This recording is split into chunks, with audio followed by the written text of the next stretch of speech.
Philosophical idea लोगों को दी थी। उत्तर में कुमारिला और दक्षिण में शंकरा और रामानुज जैसे प्रमुख व्यक्तियों के नेतृत्व में भक्ति आंदोलन हुए। ये 800 से 1700 ई के बीच हुआ। इन आंदोलन के परिणाम स्वरूप वैदिक रीति रिवाजों का पुनर्निर्माण हुआ। इन प्रतिक्रिया आंदोलन का मेन गोल वैदिक रीति रिवाजों को पुनर्निर्माण करना था। वेद हिंदू धर्म के प्राचीन पवित्र ग्रंथ है, पर कई रीति रिवाजों की वजह से वो कमजोर होने लगे थे, जिस वजह से इस काल में उपनिषदों पर जोर दिया गया, जो कि वेदों का दार्शनिक भाग है और यही सच्चाई भी है। ये बात हम पहले भी कई बार डिस्कस कर चुके हैं कि कर्मकांड मटेरियलिज्म का हिस्सा है और वेद ही असल में हिंदुइज्म का असली आधार है। इस आंदोलन ने व्यास के मीमांसा दर्शन और कृष्ण के उपदेश भगवद गीता को मेन माना गया, जिन्होंने इस आंदोलन में धर्म के सही स्वरूप को समझने में लोगों की मदद की। वही रामानुज के व्यवहारिक दर्शन ने जातिवाद को खत्म करने पर जोर दिया। उन्होंने ये सिद्धांत दिया कि शरीर और आत्मा एक दूसरे से अलग नहीं है और आत्मा के उद्देश्य को पूरा करने के लिए शरीर का काम करते रहना जरूरी है।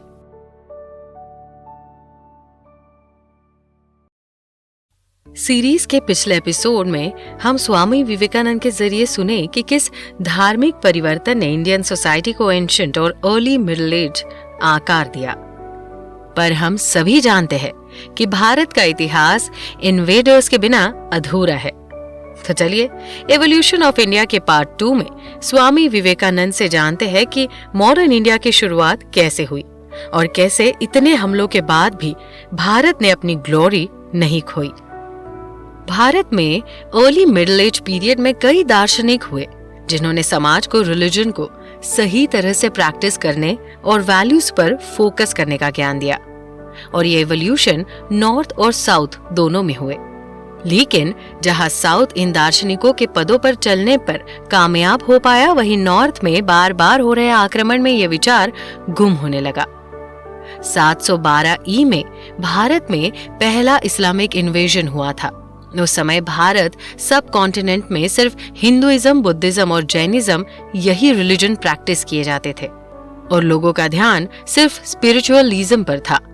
यहाँ एक प्रॉपर सोसाइटी क्रिएट की हुई थी जिसमें स्पिरिचुअलिज्म सबसे ऊपर था, और भले राजा गद्दी पर बैठकर राज्य चला रहे थे और व्यापारी सोसाइटी इकोनॉमी को संभाले हुए, लेकिन वो सब भी उपदेश देने वाले दार्शनिक संत, ब्राह्मण, पुजारी और मॉन्क्स के आगे सिर झुकाते थे। लेकिन मोहम्मद बिन कासिम ने सिंध नदी के पास मौजूद इलाकों पर लूट के इरादों से आक्रमण किए और वो अफगानिस्तान के रास्ते यहाँ आया था, और जिन इलाकों को उसने लूटा वो सभी आज पाकिस्तान में है।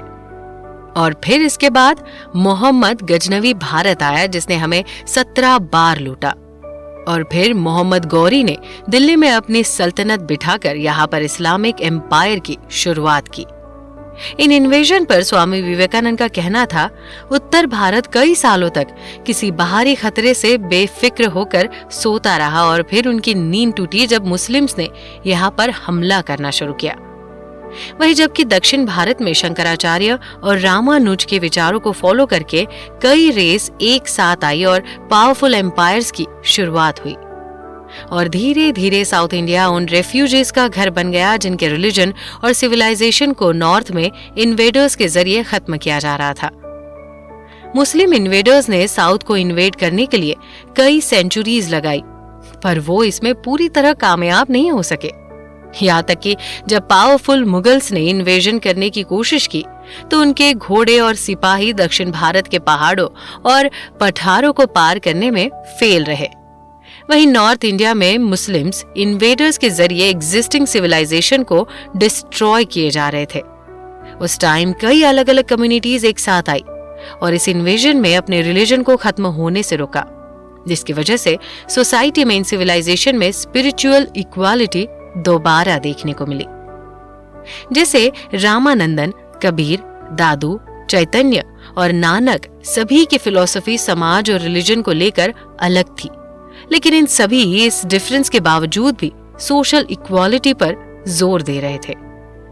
कई जगहों पर मुस्लिम विचारधारा ने उनके विचारों को आगे बढ़ने से रोकने की कोशिश की, पर वो संख्या में बहुत कम थे और उनके पास नए विचारों की कमी थी, जिसकी वजह से भारत के लोग अपने ओल्ड रिलीजन की आइडियोलॉजी को लाखों में जिंदा रख पाए और उसे पीढ़ी दर पीढ़ी आगे बढ़ा पाए। मुस्लिम एम्पायर्स के कट्टर व्यवहार ने बहुत कुछ तबाह करने की कोशिश की, जिसके लिए उन्हें शर्मिंदा भी होना चाहिए, क्योंकि वो लोगों से उनके जीने का अधिकार छीन रहे थे। ये किसी धर्म की कोई बुराई नहीं है और स्वामी विवेकानंद किसी भी धर्म की निंदा करने में कभी यकीन भी नहीं रखते थे।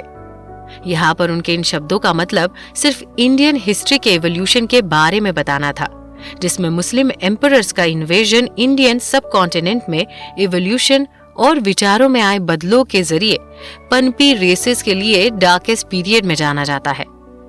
क्योंकि भले ही हिंदुइज्म हो या फिर बुद्धिज्म और जैनिज्म, इन सब का उदय भारत में ह्यूमंस की अपनी इनर सोल एनलाइटमेंट की वजह से हुआ था और इनमें से किसी ने भी एक दूसरे को ओवरथ्रो करने की कोशिश कभी भी नहीं की। सिंपल शब्दों में कहूं तो ये धर्म तलवार की नोक पर नहीं, फिलोसॉफिकल डिफरेंसेस की वजह से पनपे थे।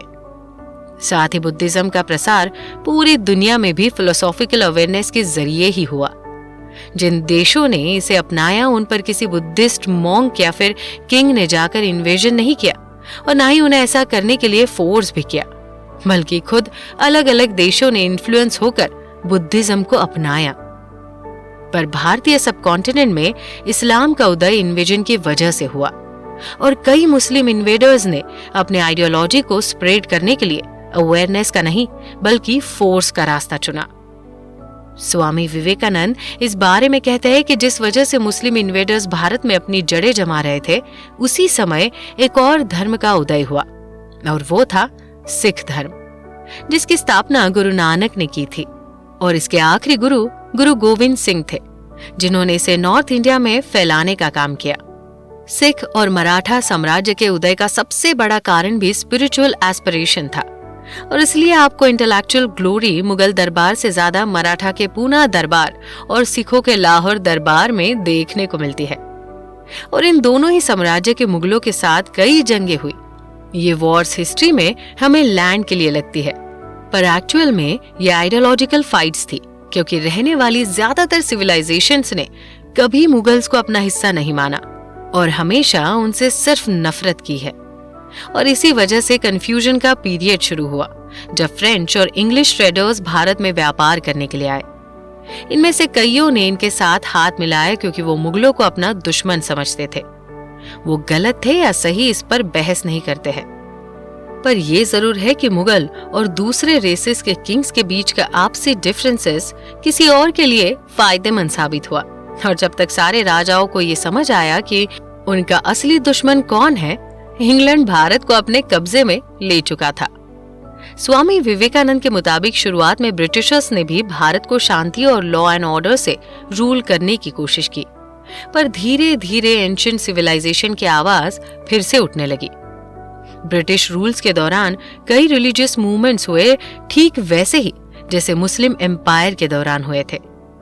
स्वामी विवेकानंद का कहने का यहाँ पर यही मतलब था कि ब्रिटिश ने भारत पर रूल तो कर लिया था, पर वो ज्यादा टाइम तक उसकी आइडियोलॉजी को दबा नहीं पाए। भारत आज तक अपनी एंशिएंट ग्लोरी लेकर जी रहा है, क्योंकि उसने कभी भी वेल्थ और पावर को अपनी ग्रोथ को सेंटर नहीं बनाया, बल्कि स्पिरिचुअलिटी ही उनकी ग्रोथ की एक्चुअल रूट है, जिसकी वजह से ही वो अपने अस्तित्व को बचाने में कामयाब हो पाए। अपनी एक स्पीच में स्वामी विवेकानंद ने कहा था कि भारत में लोगों को इन्वेजन से फर्क नहीं पड़ता। वो बहुत सारे इन्वेजन सह चुके हैं और ना ही उन्हें सत्ता से फर्क पड़ता है, पर अगर आप उनके धर्म को छेड़ते हैं तो फिर आपका पतन निश्चित है। अगर कोई डाकू ये कहे कि वो भगवान से मिल सकता है, लोग बिना सबूत मांगे उस पर भी यकीन कर लेंगे, जो कि अंधविश्वास है और इसे लेकर लोगों के बीच जागरूकता होना जरूरी है। पर साथ ही ये उन लोगों के बिलीफ की भी निशानी है जिसने उनकी सभ्यता को इन हजारों सालों में जिंदा रखा। वरना हमने कई देश देखे हैं जहां पर इन्वेजन कई मूल सिविलाइजेशंस और कल्चर्स को खत्म कर चुके हैं। स्वामी विवेकानंद भारत के इस पूरे इतिहास को स्पिरिचुअल जर्नी के जरिए बताने का कारण ये था कि लोग इस बात को समझे कि सामाजिक बदलाव हमेशा सोशल वेलफेयर या फिर पॉलिटिकल पावर के जरिए नहीं होते। जैसे यूरोप में फ्रेंच रिवॉल्यूशन के बाद डेमोक्रेसी का चैप्टर शुरू हुआ, या फिर दूसरे विश्व युद्ध के बाद दुनिया में टेक्नोलॉजी और इंडस्ट्रियलाइजेशन की वॉर, ये सब कुछ मटेरियलिस्टिक वर्ल्ड का पार्ट है। और आज ज्यादातर लोग इसी थ्योरी में यकीन करते हैं कि जो भी चेंजेस दुनिया में आते हैं वो इन्हीं अपडेट्स की वजह से आते हैं, जबकि असल सच्चाई यह है कि हर एज में स्पिरिचुअलिज्म एवोल्यूशन का ही पार्ट रहा है। अलग अलग विचारों पर स्वामी विवेकानंद के इन विचारों ने लोगों को सही रास्ता दिखाने का काम किया। आज बहुत सारे लोग स्वामी विवेकानंद के इन विचारों से इंस्पायर होते हैं। खैर, इन लर्निंग्स के साथ अब हम सीरीज के एंड में आ चुके हैं। उम्मीद है आपको इस शो से बहुत कुछ सीखने को मिला होगा। हमें कमेंट बॉक्स में फीडबैक जरूर दीजिएगा और ऐसे ही और शोज के लिए सुनते रहिए कुकू FM। सुने जो मन चाहे।